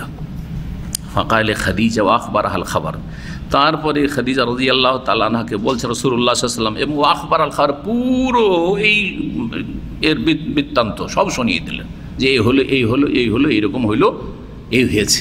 তখন সমস্ত খবর যা কিছু ঘটেছে ঘটনা শোনালেন। আর তার সাথে সাথে বলছেন স্ত্রীকে, লাকাদ খাশিতু আলা নাফসি, আমি নিজের ওপর বড় ভয় পাচ্ছি। এ ভয়টা কিসের ছিল? জি হ্যাঁ, অনেক মত রয়েছে এই ক্ষেত্রে, প্রায় 12টি মত রয়েছে, কিন্তু সবগুলি দুর্বল। যেটি সহি সেটা হচ্ছে তিনি খাশিয়াল মারাদা আউল মউত, আমি আর বাঁচব না, মানে মরে যাবো, খুব ভয় লাগছে, অথবা আমি অসুস্থ হয়ে যাব, আর সুস্থ থাকতে পারবো না, এত ভয় পেয়েছেন, আর আমি সুস্থ হব না, ওইটা আমি অসুস্থ হয়ে গেলাম। জি, এই ভয়টা পেয়েছিলেন। ফাকাল লাহু খাদিজা, তো তখন খাদিজা বলেছিলেন তাকে, কাল্লা, কোশ্চিন কালেও না, না না না, মোটেই কোনো ভয় নেই, কোনো ভয় নেই। এইরকম জ্ঞানবতী স্ত্রীর প্রয়োজন রয়েছে। আল্লাহ যেন আপনাদের সকলকে সবাইকে দান করেন। জি, এবং এতে অনেক শিক্ষা রয়েছে। এই হাদিস থেকে অনেক মাসাইল ইস্তেমবাদ করা যেত, তার মধ্যে সবগুলি বলা সম্ভব হচ্ছে না, কিন্তু অনেকগুলি ব্যাখ্যার সাথে সাথে বলে যাচ্ছি। ওর মধ্যে একটি এখানে বলি, যে স্বামী স্ত্রী কে নিজের ভিতরের কথা, যেখানে ভয়ভীতি হয়েছে অথবা কোনো বিপদ আপদের আশঙ্কা আছে, শেয়ার করবে, বলবে। যদি দেখে যে তার কাছ থেকে কিছু সান্ত্বনামূলক কিছু কথা পাবো বা সৎ পরামর্শ পাবো, তাহলে। আর যদি দেখে একেবারে অযোগ্য, আরও ঘাবড়িয়ে দেবে, মহাবিপদ হবে, যদি এরকমও কারো হয়, হতভাগা হয়, তাহলে বলবে না, বলবে না। সবাইকে সব কথা বলা যায় না, হ্যাঁ, অনেক সময় বললে কি হবে, আরও বিপদ হবে, বিপদ হবে। আমাদের দেশে অনেক মহিলারা আছে, আমাদের এলাকা থেকে বিদেশে কেউ আসে না, প্রবাসে কেউ আসে না, প্রবাসে কেউ আসে না। তো মদিনা যখন প্রথম আসলাম বিবাহের পরে, তখন কি প্রায় মহিলারা এসে করে কি, এক তো পরিবার এমনিতে একটু শোকে আছে যে চলে যাচ্ছে, তার উপরে এসে বলে হাই কতদিন থাকবে, বলছে 9 মাস। 9 মাস থাকা যায়? কেমন করে 9 মাস স্বামীকে ছেড়ে থাকবে? আল্লাহু আকবার, আরো কান্না বাড়িয়ে দেয়। বালা মুসিবতের শেষ নেই। তাহলে আপনারা প্রবাসে যখন আসছেন 2 বছরের জন্য, 1 বছরের জন্য, অনেকে 3 বছরের জন্য, এমন মহিলাদেরকে আপনার স্ত্রীর কাছে আসতে দেবেন না, আপনার মা খালার কাছে আসতে দেবেন না। এরা কান্নাকাটিতে এমনি একটু ভেঙে আছে, আর তার পাশে বলছে হাই রে, হ্যাঁ তোমার পোলাটা 3 বছর আসবে না, কেমন করে তোমাদের কাটবে, কেমন করে তোমরা বাঁচবে, আর ওই বা কেমন করে থাকবে, আউযুবিল্লাহ, বরবাদ করে দিবে আপনার পরিবারকে, তাই না? না না না, তাহলে সবাইকে সব কথা বলা সুযোগও দেওয়া হয় না, আর সবাইকে সব কথা বলতেও নেই। জি, রাসূলুল্লাহ সাল্লাল্লাহু আলাইহি ওয়াসাল্লামকে সান্ত্বনা দিচ্ছেন, হতেই পারে না আপনি অসুস্থ হয়ে যাবেন, আপনি মরে যাবেন, এমন কোনো বিপদ এসেছে, আপনার উপর বালা মুসিবত আসতেই পারে না। একটা মাসলা জানলাম যে স্ত্রীর কাছে অনেক সময় সান্ত্বনা বা সৎ পরামর্শ পাওয়া যেতে পারে, সুতরাং উপেক্ষা করবেন না। স্ত্রীকে আপনি ছোট নজরে দেখবেন না, স্ত্রীকে তুচ্ছ মনে করবেন না। অনেক সময় আপনার ব্রেনে কথা, আপনি ওর চাইতে অনেক জ্ঞানী, কিন্তু ওই কথা আপনার ব্রেনে ধরেনি, স্ত্রীর জ্ঞানে ধরেছে। হয়নি হুদাইবিয়ার সন্ধির সময় রাসূলুল্লাহ সাল্লাল্লাহু আলাইহি ওয়াসাল্লাম মনটা খারাপ করে কেউ জবাই করতে চায় না, এখান থেকে ফিরে কেউ যেতে চায় না, আর কোরবানি জবাই করতে চায় না, যাবোই আমরা মক্কা ঢুকবো, রাগ করে খেমাতে ফিরে আসছেন উম্মে সালামা রাদিয়াল্লাহু তাআলা আনহার কাছে। বলছি কি ব্যাপার, মনটা আপনার খারাপ কেন? আর বলিও না, সাহাবীদের বলছি তোমরা কোরবানি করো, কেউ কোরবানি করতে রাজি হয় না, মেজাজটাই খারাপ হয়ে গেলো, কথা শুনতে চায় না। কিন্তু তাদের নাফরমানির উদ্দেশ্য হচ্ছে আবেগে যাবো, কোনো রকম করে নবীকে রাজি করে নিয়ে যাবো, আমরা ঢুকবো। বুদ্ধি দিলেন যে এক কাজ করেন, কিচ্ছু বলিয়েন না ওদেরকে, আপনি গিয়ে আপনার কোরবানিগুলো বিসমিল্লাহ জবাই করে দেন আপনি, তারপরে দেখেন কি হয়। তাই করলেন, স্ত্রীর পরামর্শ নিয়ে। সুবহানাল্লাহ, যেমনই রাসূলুল্লাহ সাল্লাল্লাহু আলাইহি ওয়াসাল্লামকে দেখলেন সাহাবীরা যে নবী তো এখানে কোরবানি করে দিলেন, আর উপায় নেই, তার মানে আর যাওয়া হয়েছে না, এইটাই হচ্ছে আল্লাহর চূড়ান্ত ফয়সালা, এখান থেকে ফিরতে হবে এই বছরে, সবাই কোরবানি করে দিলেন। জি হ্যাঁ, তো নবী করিম সাল্লাল্লাহু আলাইহি ওয়াসাল্লামকে সান্ত্বনাও দিচ্ছেন, সান্ত্বনা দিতে গিয়ে যে কথাগুলি বলেছেন, এই কথাগুলি শুনে অত্যন্ত গুরুত্বপূর্ণ কথা, এবং এগুলি হচ্ছে মানবতার চরিত্র। মানুষ যদি মানুষ হতে চায়, মানুষের মধ্যে যদি ইনসানিয়ত থাকে, মানবতা থাকে, তো এই চরিত্রগুলো অবশ্যই থাকবে আপনার মধ্যে। শুধু আকীদা সহিহ হলে হবে না, যেমন এক শ্রেণীর লোকের হচ্ছে শুধু ইবাদত বন্দেগীতে পারদর্শী আর অগ্রগামী হইলে হবে না। এই গুণগুলি প্রত্যেকের মধ্যে থাকা উচিত। এতে হবে কি, অনেক উপকারিতা রয়েছে দুনিয়ার, পার্থিব উপকারিতা, আখেরাতে তো আছেই, কিন্তু এতে আপনার বালা মুসিবত দূর হবে। বলছেন কাল্লা, কোশ্চিন কালেও আপনার বিপদ আসবে না। ওয়াল্লাহি, আল্লাহর শপথ করে বলছি, মা ইউখজিকাল্লাহু আবাদা। একটি রিওয়ায়াতে রয়েছে আল্লাহ আপনাকে কখনো লাঞ্ছিত অপদস্থ করবে না। ইউখজি, আখজা ইউখজি। আর এখানে আছে মা ইয়াহজুনুকাল্লাহু আবাদা, আল্লাহ আপনাকে কখনো দুশ্চিন্তাই ফেলবেন না, আল্লাহ আপনাকে কখনো পেরেশানিতে, চিন্তাতে ফেলবেন না। কেন? আপনাকে আল্লাহ কখনো কষ্ট দেবেন না, বিপদ আপদে ফেলবেন না। কেন? কারণগুলি বলছেন। ইন্নাকা লা তাসিলুর রাহিম, কারণ নিঃসন্দেহে আপনি আত্মীয়দের সাথে সুসম্পর্ক বজায় রাখেন, আত্মীয়দের যথাসাধ্য উপকার করেন, যোগাযোগ রাখেন। ওয়া তাহমিলুল কাল্লা, আর আপনি মানুষের বোঝা বহন করেন। বোঝা মানে বাহ্যিক বোঝা না, বোঝা হচ্ছে ঋণের বোঝা। অভাব আছে, খাবার দাবার নেই, দিয়ে দিল, তোমার খাওয়া দাওয়ার খরচ আমি দিচ্ছি, হ্যাঁ, ঋণগ্রস্ত, তোমার ঋণ আমি পরিশোধ করে দিচ্ছি। কেউ ঋণ পরিশোধ করতে পারে না, সেই জন্য অপদস্থ হচ্ছে, ওকে অপমান করিও না, কি এত টাকা পাবো, ঠিক আছে আমি দিয়ে দিচ্ছি, আমি দায়িত্ব নিচ্ছি, আমি আমার মাথায় নিলাম, আর তুমি একে ছেড়ে দাও। তাহমিলুল কাল্লুন মানে হচ্ছে বোঝা।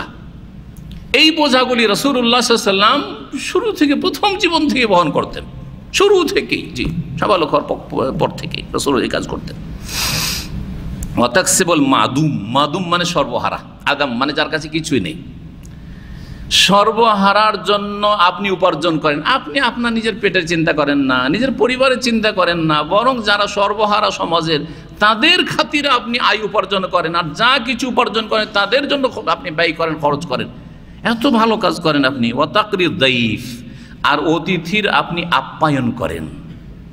কয়টি গুণ হইল? হ্যাঁ, কয়টি হয়েছে? 4টা হয়েছে। 5 নম্বর, 5টি গুণ মানে ওয়াতুইনু আলা নাওয়াইবিল হাক্কি, আর সত্য উন্নতের ক্ষেত্রে, ভালোর ক্ষেত্রে, মঙ্গলের ক্ষেত্রে আপনি সাহায্য সহযোগিতা করেন। যেখানে ভালো কাজ, গঠনমূলক কাজ আছে সেখানে আপনি আছেন, সহযোগিতায় আছেন। এই 5টি গুণ মনে রাখবেন। যদি কারো মধ্যে থাকে, আল্লাহ কখনো তার দুনিয়া খারাপ করবেন না। বিপদ আপদ আসলেও কেটে যাবে, আসবে চলে যাবে। বড় বড় বিপদ থেকে বেঁচে যাবে, বড় বড় বালা মুসিবত থেকে বেঁচে যাবে, বড় বড় দুর্ঘটনা থেকে বেঁচে যাবে। জি, তো এগুলির দ্বারা আখিরাত তো আছেই, কিন্তু দুনিয়াও সুন্দর হবে। ফান্তালাকাত বিহি খাদিজাতু, তারপরে খাদিজা রাদিয়াল্লাহু তাআলা দেখলেন যে আমার স্বামী অসুস্থ হয়ে পড়েছেন আর মনের দিক থেকে দুর্বল হয়ে পড়েছেন, ভয় পাচ্ছেন। যাই একজন জ্ঞানী গুণীর কাছে যায়। তাহলে এখান থেকে বোঝা গেল যে যদি আশেপাশে কেউ জ্ঞানী গুণী থাকে, তার কাছে সৎ পরামর্শ নেওয়ার জন্য, তার কিছু নসিহা উপদেশ নেওয়ার জন্য যাওয়া ভালো। গেলেন, কার কাছে গেলেন?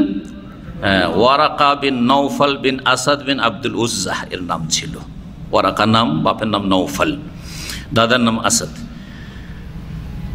তার কাছে খাদিজা রাদিয়াল্লাহু তাআলা আনহা নিয়ে গেলেন, যিনি ছিলেন ইবনা আম্মে খাদিজা, খাদিজার চাচাতো ভাই। খাদিজার চাচাতো ভাই, চাচাতো ভাই এটা হচ্ছে আসল আত্মীয়তার সম্পর্ক। কিন্তু আরবরা শ্রদ্ধাভাজন ব্যক্তিকে অথবা মুরব্বীদেরকে, বয়স্ক ব্যক্তিদেরকে চাচা বলে সম্বোধন করত, চাচা বলে সম্বোধন করতো। জানি না এটাই আমাদের ভারত, বাংলাদেশ, পাকিস্তানের হিন্দুরা নিয়েছে, আর যেসব ভাইরা দাঁড়িয়ে রাখে না তারা নিয়েছে। 18 বছর 20 বছরের বাচ্চারা যদি কেউ দাঁড়িয়ে রেখে দেয় আর 50 বছর বয়স দাঁড়িয়ে নেয়, বলছে চাচা, তাই না? এটাই নিয়েছে নাকি ওই আরবের মুশরিকদের যুগ থেকে ওইটাই নিয়েছে? হ্যাঁ, জি হ্যাঁ। আমাদের এলাকায় এক বক্তা ছিল, বক্তাদের তো মুখ বুঝতে পারেন, হ্যাঁ, আমরা তো ওই রকম বক্তা না, তাই না? তো ওই বক্তা যেখানে সেখানে জলসা মাহফিলে যেত, তো ওকে যেখানে সেখানে হিন্দু যুবকরা ঠাট্টা করত। বাসে, ট্রেনে, যেখানে সেখানে চাচা চাচা, কোথায় যাচ্ছেন চাচা, এই চাচা করতো। তো ওর কাছ থেকে সরাসরি শোনা, পরিচিত মানুষ, বন্ধু মানুষ এককালের। তো বলছে, আমি বলতাম যে কিরে ভাতিজা, ভালো আছিস? ভালো আছিস ভাতিজা?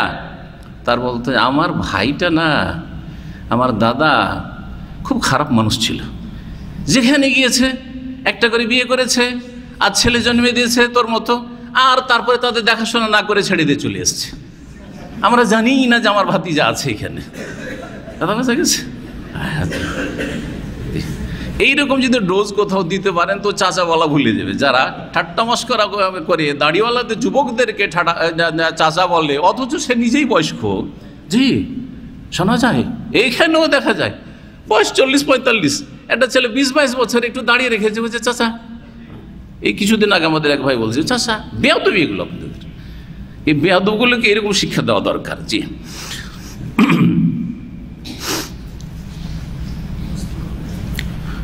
তো তারপরে নিয়ে গেলেন কার কাছে?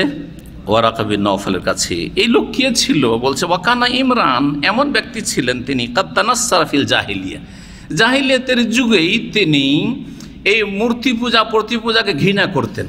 তখন ভালো কোনো ধর্ম খুঁজতে খুঁজতে গিয়ে খ্রিস্টান হয়ে গেছেন। কি হয়েছিলেন? খ্রিস্টান হয়ে গেছিলেন। ওয়াকানা ইয়াকতুবুল কিতাব আল ইবরানি, খ্রিস্টান হয়ে গেছেন এবং শিক্ষিত লোক ছিলেন, লেখাপড়া জানতেন। আরবি তো মাতৃভাষা, ওটা তো জানতেন লেখাপড়া, কিন্তু তার সাথে সাথে হিব্রু ভাষাও শিখে নিয়েছেন। ইবরানি, যেটা আরবিতে ইবরানি বলে, সেটা হচ্ছে ইংরেজিতে হিব্রু ভাষা। হিব্রু ভাষা শিখে নিয়েছিলেন। ফায়াকতুবু মিনাল ইনজিল বিল ইবরানিয়াতে মাশা আল্লাহ আন ইয়াকতুবু, সুতরাং তিনি ইনজিল লিখতেন হিব্রু ভাষায় যতটা আল্লাহ চাইতেন, তিনি এই কাজই করতেন। হ্যাঁ, ইনজিলের কপি করে করে লিখে লিখে মানুষকে দিতেন পড়ার জন্য। ওয়াকানা শাইখান কাবীরান কাদ আমিয়া, কিন্তু উনি অনেক বেশি বৃদ্ধ হয়ে গেছিলেন এবং দৃষ্টিশক্তি হারিয়ে ফেলেছিলেন, অন্ধ হয়ে গেছিলেন, বেশি বয়স হয়ে তিনি অন্ধ হয়ে গেছে। ফাকালাহু খাদিজা, খাদিজা গিয়ে বললেন, ইয়াবনা আম্মে, ইয়াবনা আম্মে, হে চাচাতো ভাই, ইসমা মিন ইবনে আখিক, আপনার ভাতিজার কাছ থেকে কিছু শোনেন, আপনার ভাতিজার কাছ থেকে কিছু শোনেন। ফাকালাহু ওয়ারাকা, ওয়ারাকা বললেন, ইয়াবনা আখি, হে ভাতিজা, মাজা তারা, তুমি কি দেখছো বা কি দেখেছো, কি অবস্থা তোমার? ফাখবারাহু রাসূলুল্লাহ সাল্লাল্লাহু আলাইহি ওয়াসাল্লাম খাবরা মারা, রাসূলুল্লাহ সাল্লাল্লাহু আলাইহি ওয়াসাল্লাম তাকে সব সংবাদ বললেন যা তিনি দেখেছিলেন, হেরা পাহাড়ের গুহায় যা কিছু ঘটেছিল সব বললেন বিস্তারিত। ফাকাল লাহু ওয়ারাকা, তখন ওয়ারাকা বললেন রাসূলুল্লাহ সাল্লাল্লাহু আলাইহি ওয়াসাল্লামকে, হাযা নামুস আল্লাযী নাযালাল্লাহু আলা মূসা, এই হচ্ছে এমন সেই মালায়েকা ফেরেশতা যাকে আল্লাহ রাব্বুল আলামিন মূসা আলাইহিস সালামের কাছে পাঠিয়েছিলেন। নামুসের ভাব অর্থ করলাম ফেরেশতা, মালায়েকা, তিনি হচ্ছেন জিবরিল, কিন্তু নামুস বলা হয় যিনি গোপন তথ্য দিতে পারেন। হ্যাঁ, সাহিবুস সির, এর ব্যাখ্যা করতে গিয়ে ভাষ্যকারগণ বলছেন সাহিবুস সির, যিনি এমন গোপন রহস্য দিতে পারেন যেটা মানুষ জানে না। হ্যাঁ, সেটা ওহী। এই ওহীর রহস্য, এ তথ্য একমাত্র জিবরাইল আমিন আলাইহিস সালাতু ওয়াস সালাম ছাড়া কারো মাধ্যমে আসতে পারে না। যত আম্বিয়া রাসূলগণের কাছে ওহী এসেছে জিবরাইল আলাইহিস সালামের মাধ্যমে এসেছে। তো এমন ফেরেশতা তোমার কাছে এসেছে যিনি মূসা আলাইহিস সালামের কাছে এসেছিলেন। মূসা আলাইহিস সালামের নাম বললেন, ঈসা আলাইহিস সালামের নাম বললেন না কেন? প্রশ্ন হইতে পারে। ঈসা আলাইহিস সালামের যে কিতাব ইনজিল, তাতে আহকাম, আকায়েদ, মাসলা মাসাইল বেশি ছিল না। তাতে মুবাশশিরাত, সুসংবাদ, ভবিষ্যৎবাণী আর কিছু ফজিলতের বিষয়গুলি এগুলি ছিল। ইনজিল হচ্ছে তাওরাতের পরিপূরক। পক্ষান্তরে তাওরাত কিতাবটি অত্যন্ত ব্যাপক, তাতে আকীদা, আহকাম, মাসলা মাসাইল অনেক কিছু ছিল। সেই জন্য মূসা আলাইহিস সালামের ওপর যে ওহী এসছে তার কথা এখানে উল্লেখ করেছেন। জি, যেটাকে আজকালকার ভাষায় ওল্ড টেস্টামেন্ট বলা হয়।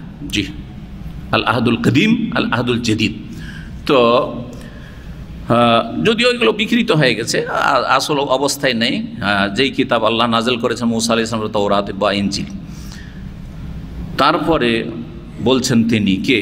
ওয়ারাকা, ইয়া লাইতানি ফিহা জাযাউন, হায় যদি আমি সেই সময় যখন তুমি মানুষকে ইসলামের দাওয়াত দেওয়া শুরু করবে, ওহীর কথা প্রচার প্রসার করা শুরু করবে, তখন যদি আমি সাবালক শক্তিশালী হইতাম। জাযাউন কওয়িয়ুন শাবুন, যুবক এবং শক্তিশালী, গায়ে যদি আমার শক্তি থাকতো ওই সময়টাই। শক্তি ফিরে আসবে? বুড়ো মানুষ কোনদিন জওয়ান হবে? হবে না।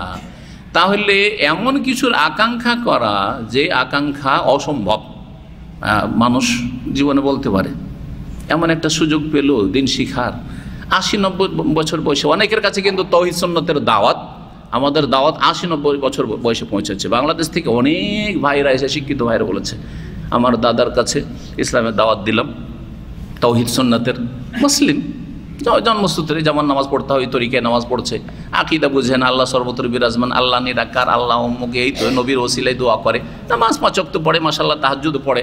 যখন সহি দাওয়াত পৌঁছিল তখন অনেক ওই বুড়ো ব্যক্তিরা এই তামান্না, আকাঙ্ক্ষা করেছে যে হাই যদি এই সময়টি যুবক থাকতাম আর কিছু ভালো করে শিখতে পারতাম, এই দাওয়াতটা আমার যৌবনকালে কেন আমার কাছে কেউ পৌঁছায়নি। বোঝা যাচ্ছে না? তো এইরকমই আকাঙ্ক্ষা করেছিলেন কে? যেটা অসম্ভব, আর ওই সময়টা ফিরে আসবে না, কিন্তু এই আকাঙ্ক্ষা করেছেন। তাহলে ভালো কাজের ক্ষেত্রে এরকম আকাঙ্ক্ষা করা যেতে পারে, যেটা অসম্ভব সেটাও আল্লাহর কাছে আকাঙ্ক্ষা করা যেতে পারে। যে হাই যদি সেই সময় আমি যুবক হইতাম আর শক্তিশালী হইতাম, তাহলে কি করতাম? নবীর পক্ষ থেকে ডিফেন্স করতাম, প্রতিরক্ষা করতাম, তার পাশে দাঁড়াইতাম, তার সাহায্য সহযোগিতা করতাম, তার প্রতি ঈমান নিয়ে আসতাম। লাইতানি আকুনু হাইয়ান, হাই যদি সেই সময় আমি জীবিত থাকি। ইয ইউখরিজুকা কওমুকা, যখন তোমার জাতি তোমাকে নির্বাসিত করবে মক্কা থেকে বিতাড়িত করে বের করে দেবে। ভবিষ্যৎবাণী করে দিলেন, সেই সময় যদি আমি প্রাণে বেঁচে থাকি, যেই সময় তোমাকে মক্কা থেকে তোমার জাতি কুরাইশরাই তাড়িয়ে দিবে তোমাকে। আল্লাহু আকবার, তোমার জাতি তাড়িয়ে দেবে।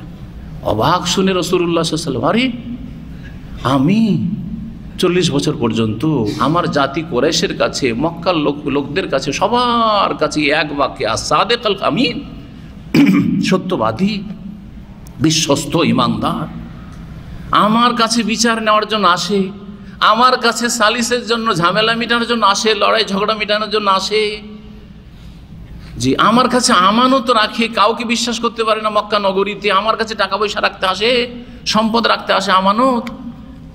আর ওরা আমাকে তাড়িয়ে দেবে এই মক্কা থেকে, মাতৃভূমি থেকে তাড়িয়ে দেবে। মাতৃভূমির একটা মায়া আছে, প্রাকৃতিক মায়া। এটা এটা কোনো ধর্মীয় মায়া নয়। কারণ অনেকে মনে করে যে মাতৃভূমির ভালোবাসাটা হচ্ছে ধর্মীয় ভালোবাসা। না, ধর্মীয় ভালোবাসা না, এটা হচ্ছে কি প্রাকৃতিক ভালোবাসা। আর প্রাকৃতিক ভালোবাসা যদি থাকে তো সেটা দোষণীয় না, কিন্তু সেটা ধর্মীয় রং দেবেন, জাতীয়তার রং দেবেন, এটা বর্জনীয়, এটা হারাম, এটা হচ্ছে জাহেলিয়াত। কথা বোঝা যাচ্ছে?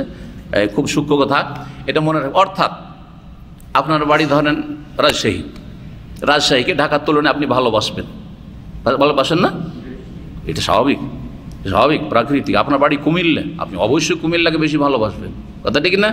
আপনার বাড়ি উত্তরবঙ্গে, দক্ষিণবঙ্গে, সুতরাং আপনি যে এলাকা সেই এলাকার সাথে একটা টান আছে, ভালোবাসা আছে, এটা থাকবেই। এটা হচ্ছে কি জিবিল্লি, ফিতরি, তাবেঈ, এগুলো হচ্ছে আরবি ভাষা।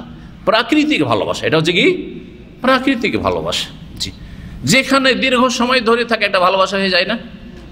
দাম্মামে যারা 10-20 বছর ধরে আছেন একটা ভালোবাসা হয়েছে না? এখানে ছেড়ে যেতে কষ্ট লাগবে, মানুষের সাথে পরিচয় থাক আর না থাকে, একটা রুম ছেড়ে আর এক রুমে বাসা চেঞ্জ করতে মায়া লাগে, কষ্ট লাগে। এখানে এতদিন থাকলাম, কষ্ট লাগে। তাহলে এটা কীভাবে তৈরি হয়েছে? অটোমেটিক তৈরি হয়ে গেছে। এটা হচ্ছে ফিতরি, প্রাকৃতিক ভালোবাসা, ধর্মীয় ভালোবাসা না, তাই না? দাম্মামের সাথে ধর্মীয় ভালোবাসা না, ওর চেয়ে বেশি ধর্মীয় ভালোবাসা মক্কা মদিনার সাথে, আমার হারমাইন শরীফানের সাথে। কিন্তু এই ভালোবাসার হচ্ছে ফিতরি ভালোবাসা, এটা দোষণীয় নয়। কিন্তু এটাকে যদি রং দিয়ে দেন আপনি, ধর্মীয় রং, হব্বুল ওয়াতান মিনাল ঈমান, আমাদের দেশে একটা হাদিস আছে, জাল হাদিস, কিন্তু দেশপ্রেম হচ্ছে ঈমান, মিথ্যা কথা, জাল কথা, এবং এটি জাহিলিয়াত। তবে গঠনমূলক কাজ হোক দেশে, আমিও করব, আমি দেশ গড়ে তুলবো, এগুলো সব ঠিক আছে, ঠিক আছে। জাতীয়তায় যারা বিশ্বাসী তারা কিছু ভালো কথাও বলছে, সব কথাই খারাপ না, আর সেগুলো আমরাও বলছি, প্রত্যেক মুসলিম বলবে, কোরআন এবং হাদিস বলছে। কিন্তু তার মানে এই নয় যে আমার এলাকার একজন আল্লাহর দুশ্মন আর এক এলাকা অন্য এলাকার একটা আল্লাহর দোস্ত, আমার এলাকার আল্লাহর দুশ্মনটা আমার কাছে প্রিয়, কারণ এতে হচ্ছে আমার দেশি, অথবা এটা আমার ডিস্ট্রিক্টের, আমার এলাকার, আমার গ্রামের। না, মোটেই না। এই গুণ তৈরি করতে হবে, এই গুণ অবশ্যই তৈরি করতে হবে, নাহলে আপনার মধ্যে জাহিলিয়াত আছে। একটা বেনামাজি আপনার গ্রামে বাস করে, আর একটা নামাজি আপনার অন্য দেশে বাস করে, ওই নামাজি আপনার কাছে প্রিয়। আপনার গ্রামের লোকেরা সব মাজার পূজারী, আর জাপান অথবা যে কোনো দেশ দূরে, সেই দেশের ভাষাও বুঝেন না, ওখানকার লোকেরা তৌহিদবাদী। সৌদি আরবের লোকেরা মাশাআল্লাহ তৌহিদবাদী, ওদেরকে বেশি ভালোবাসি। কিসের জন্য ভালোবাসি? তৌহিদের জন্য ভালোবাসি, সুন্নাহর জন্য ভালোবাসি, শিরক বিদআত মুক্ত ওই জন্য ভালোবাসি, তারা নামাজি সেই জন্য ভালোবাসি, তারা আল্লাহকে ভয় করে সেই জন্য ভালোবাসি। এটা হবে ভালোবাসার ভিত্তি, যেটা ধর্মীয় ভালোবাসা। একটা হচ্ছে দিনী ভালোবাসা, আর একটা হচ্ছে ফিতরি প্রাকৃতিক ভালোবাসা। জি হ্যাঁ, বাপ মায়ের সাথে একটা প্রাকৃতিক ভালোবাসা আছে, আর ধর্মীয় ভালোবাসা আছে। ধর্মীয় ভালোবাসা দিন যতটা শিখিয়েছে, কিন্তু প্রাকৃতিক ভালোবাসা আছে। বাপ মা যদি কারো কাফেরও হয়, ভালোবাসা নেই। নিউ মুসলিম হয়েছে, তার মানে তার বাপ যদি হিন্দু থাকে বা খ্রিস্টান থাকে, মা যদি হিন্দুকে ভালোবাসে না? অবশ্যই ভালোবাসবো, কিন্তু এই ভালোবাসা দোষণীয় না। সে আল্লাহর সাথে দুশমনী রাখে, আল্লাহর দিনের সাথে, বা আল্লাহর দিন মানে না, সেই জন্য তার সাথে একটা বাড়া আছে, বৈরিতা আছে। কিন্তু প্রাকৃতিক ভালোবাসা আমার বাপ হিসাব, মা হিসাব, ওইটা থাকবেই, আপনি ওটা থেকে আপনি মুক্ত হইতে পারবেন না। এটা অসুবিধা না, দোষণীয় নয়, দোষণীয় নয়। এটা ওই রকমই হচ্ছে পানির ভালোবাসা। পানিকে কে ভালোবাসে না? কে বলতে পারবে যে আমি পানি ভালোবাসি না? দিনই ভালোবাসা না প্রাকৃতিক? প্রাকৃতিক ভালোবাসা, কিন্তু সেটা যেন দিনের ওপর বিস্তার লাভ না করে, ধর্মীয় ভালোবাসার ওপর প্রাধান্য না পায়। প্রাকৃতিক ভালোবাসা ধর্মীয় ভালোবাসার ওপর যেন কি না পায়, প্রাধান্য না পায়।